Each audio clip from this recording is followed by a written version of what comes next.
Assalamualaikum warahmatullahi wabarakatuh. Perkenalkan, nama saya Karisa Azmi Purnomo dengan NPM 4423210011. Pada video kali ini saya akan mempresentasikan tugas analitika data dengan topik clustering. Oleh karena itu, saya membuat judul penerapan PCA dalam clustering gaya belajar mahasiswa. Berikut ini adalah outline yang akan dibahas pada video kali ini. Yang pertama, terdapat pendahuluan. Yang kedua, terdapat tinjauan pustaka. Yang ketiga, terdapat hasil dan pembahasan. Dan yang terakhir adalah kesimpulan.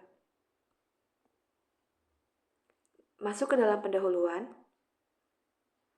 Data mining merupakan alat penting yang digunakan dalam dunia pendidikan modern yang berguna untuk menganalisis dan memahami gaya belajar mahasiswa secara lebih mendalam. Teknik dari data mining sendiri yaitu adalah clustering. Clustering merupakan salah satu bagian teknik data mining yang digunakan untuk mengelompokkan mahasiswa berdasarkan karakteristik gaya belajar mereka.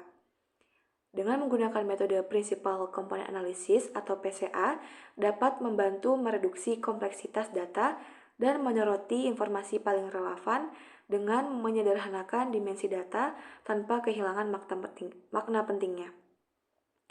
Studi ini menyoroti pentingnya pemanfaatan teknologi analitika data dalam meningkatkan kualitas pembelajaran melalui pemahaman mendalam terhadap karakteristik individu mahasiswa berdasarkan gaya belajarnya. Lalu yang kedua, terdapat tinjauan pustaka. Berikut ini adalah beberapa tinjauan pustaka yang telah saya peroleh. Data mining merupakan proses menemukan pola tersembunyi dan informasi bernilai dari kumpulan data besar dengan menggunakan teknik analisis tertentu. Proses data mining merupakan bagian dari Knowledge Discovery in Database atau KDD. Lalu terdapat gaya belajar yang merupakan gambaran kebiasaan individu dalam menyerap, mengolah, dan merespons informasi.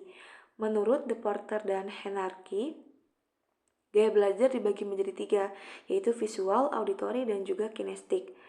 Clustering merupakan teknik untuk mengelompokkan data berdasarkan kemiripan karakteristik tanpa menggunakan label kategori. Tujuan dari clustering ini membentuk kelompok dengan kemiripan tinggi dalam satu klaster dan rendah antar klaster.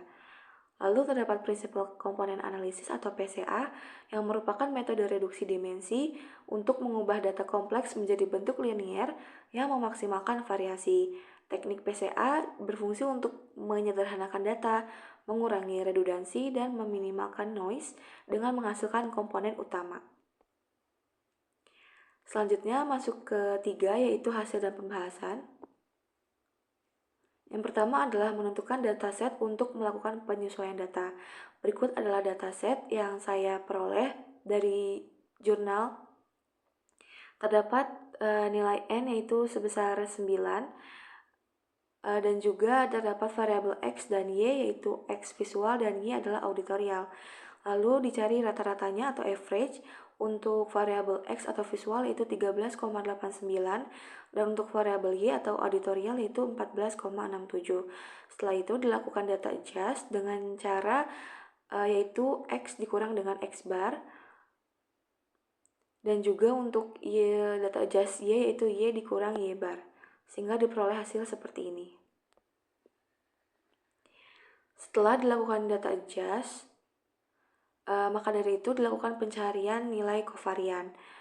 Untuk mencari nilai kovarian X, X diperlukan untuk mencari X dikurang X bar kuadrat, dan untuk melakukan pencarian kovarian Y, Y dilakukan pencarian Y min Y bar kuadrat, dan juga untuk melakukan pencarian kovarian X, Y yaitu dengan cara X min X bar dikalikan dengan Y min Y bar, sehingga diperoleh total dari X min X bar kuadrat yaitu 26,89, dan untuk Y min Y bar kuadrat totalnya itu 54, dan total untuk X min X bar dikali Y min Y bar yaitu 0,67. Selanjutnya adalah menghitung total dibagi dengan N kurang 1. Karena tadi adalah N-nya 9, maka dari itu 9 dikurangi 1. Maka dari itu total dari 26,89 dibagi dengan 8 yaitu 3,36. Total dari 54 dibagi 8 yaitu 6,75, dan total 0,67 dibagi 8 yaitu 0,08. Langkah selanjutnya adalah mencari nilai eigenvalue dan juga eigenvektor. Setelah didapatkan nilai kovarian X, X yaitu 3,36 dan untuk kovarian X, Y yaitu 0,08, untuk kovarian Y, X yaitu 0,08 dan juga untuk kovarian Y, yaitu 6,75. Lalu dicari trace dan juga determinannya. Diperoleh trace-nya itu 10,11 dan juga determinannya yaitu 22,68. Determinan ini didapatkan dari perhitungan matriks kovarian. Setelah didapatkan determinannya, maka dari itu bisa diperoleh eigenvalue-nya, yaitu ditemukan untuk eigenvalue-nya itu 6,75 dan 3,36. Setelah itu dilakukan pencarian nilai eigenvektor. Di sini didapat hasil dari eigenvektor yaitu 0,025, 1, min 1, dan juga 0,025. Setelah dilakukan pencarian nilai kovarian, dilakukan transformasi data adjust. Yang tadinya data adjust seperti ini, lalu diubah datanya ditransformasi menjadi X new dan juga menjadi nilai Y new. Langkah selanjutnya adalah membuat diagram scatter plot. Berikut ini adalah grafik data adjust yang dimana terlihat pada grafik data adjust scatter plot ini titik-titiknya berada di seluruh kuadran 1, 2, 3, dan juga 4, atau dalam kata lain itu tersebar merata di seluruh kuadran. Sedangkan untuk grafik transformer data itu sudah mulai bersatu datanya, yaitu ada di kuadran 1 dan juga kuadran 4. Tetapi bisa dilihat terdapat beberapa titik yang berada di luar kuadran 1 dan 4 yang dapat diidentifikasi sebagai outliner. Lalu masuk ke dalam yang keempat, yaitu kesimpulan.